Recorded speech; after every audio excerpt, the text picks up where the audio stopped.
votre mode de pensée? William James, l'un des plus grands sages américains, nous a révélé une vérité essentielle lorsqu'il a dit « La plus grande découverte de ma génération, c'est que les êtres humains ont la possibilité de changer le cours de leur vie en modifiant leur mode de pensée. » Vous êtes façonné par vos pensées, alors débarrassez-vous de toutes celles qui sont stériles, usées, et remplacez-les par des pensées nouvelles, régénérées et créatrices, c'est-à-dire des pensées de foi, d'amour et de bonté. Cette démarche vous aidera à repartir sur un bon pied vers des lendemains qui chantent. On peut attirer le succès. Pour beaucoup, l'homme le plus sage qui ait jamais vécu en Amérique s'appelait Ralph Waldo Emerson, surnommé le sage de Condor. Il disait « Les pensées qui habitent un homme tout au long de la journée font de lui ce qu'il est. » Un psychologue de renom, quant à lui, a déjà dit « Dans la nature humaine, on constate une forte propension à devenir précisément ce que l'on s'imagine être. » Il est courant de dire que les pensées sont des entités dynamiques.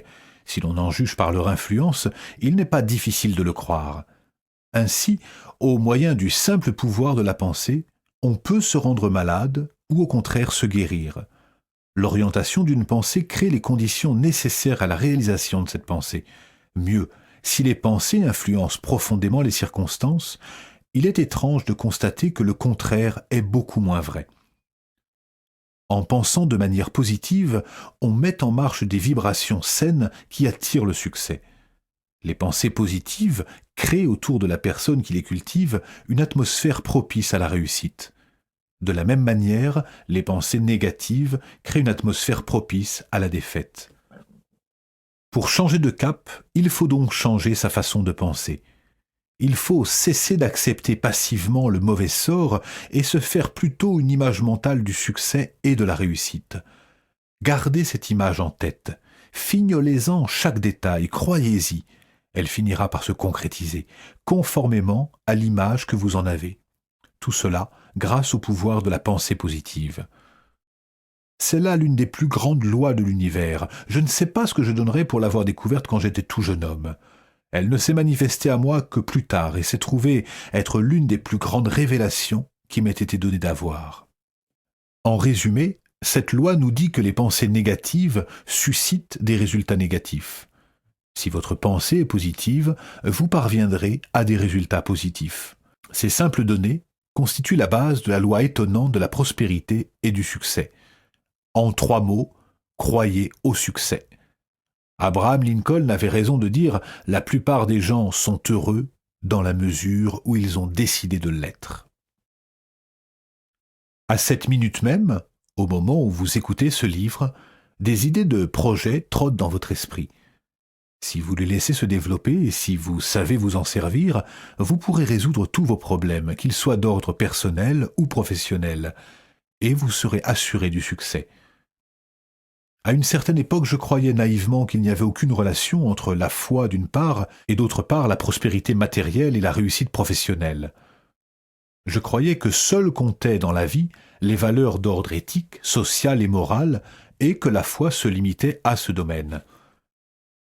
Nous connaissons tous la force de l'énergie atomique. Nous savons également que l'univers regorge d'une énergie fabuleuse. Cette même force, cette même énergie réside dans l'esprit humain. L'individu moyen a donc la possibilité de faire beaucoup plus de choses qu'il ne l'imagine. Quand vous apprenez à libérer vos forces intérieures, vous êtes certain de ne plus manquer de rien. Vous pouvez faire ce que vous voulez de votre vie, tout ce dont vous rêvez, tout ce qui fait l'objet d'un travail de votre part, tout.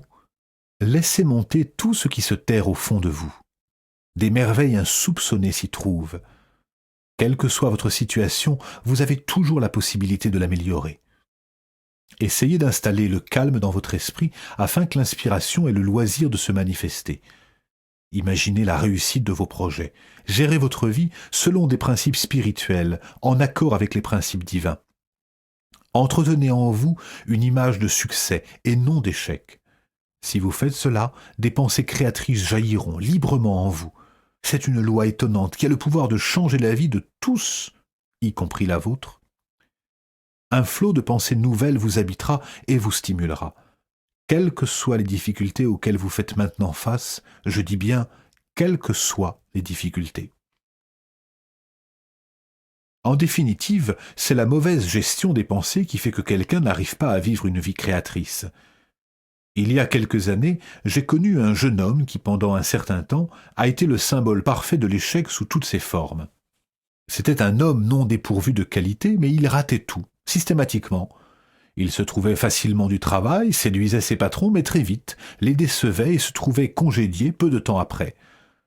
Ce modèle d'échec se reproduisait dans sa vie professionnelle aussi bien que personnelle. Il ne pouvait rien faire correctement. Il me demanda un jour « Que puis-je faire pour que cesse cette série d'échecs ?»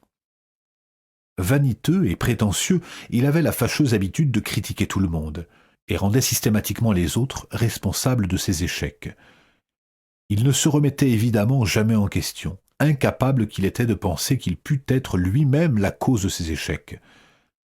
Un soir, cependant, il manifesta le désir de me parler et je l'invitai à venir avec moi à une réunion qui devait se dérouler à 150 kilomètres de là.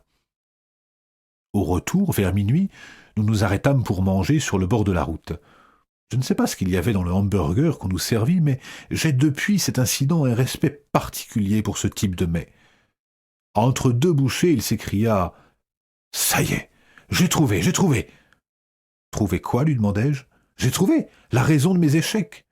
Si tout va mal, c'est tout simplement parce que c'est moi qui ai tort. » Je lui donnai une tape dans le dos en lui disant « Bon, je crois que tu es sur la bonne voie. » « Mais c'est clair comme de l'eau de roche, renchérit-il. Ce sont mes pensées constamment négatives qui font que tout tourne mal. » Grâce à sa foi profonde et au changement complet de son mode de pensée et de ses habitudes personnelles, ses échecs répétés et ses erreurs compulsives ont totalement disparu.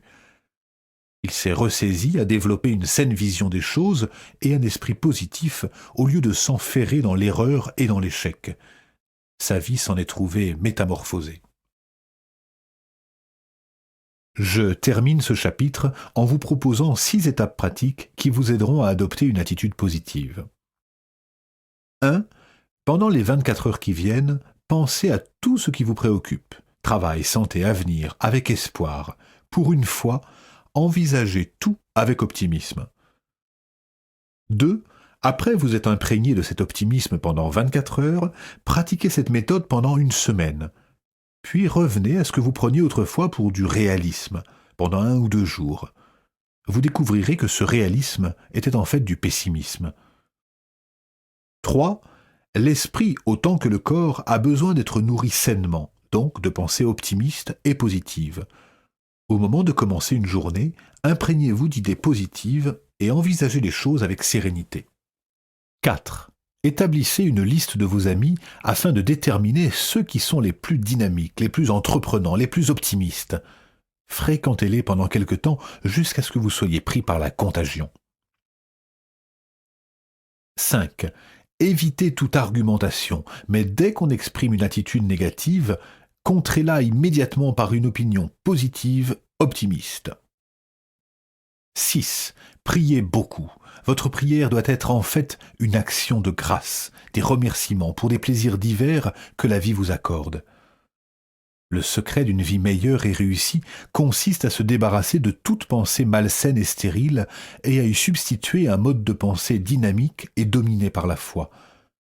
Un flot d'idées nouvelles et une inspiration inattendue régénéreront alors votre vie.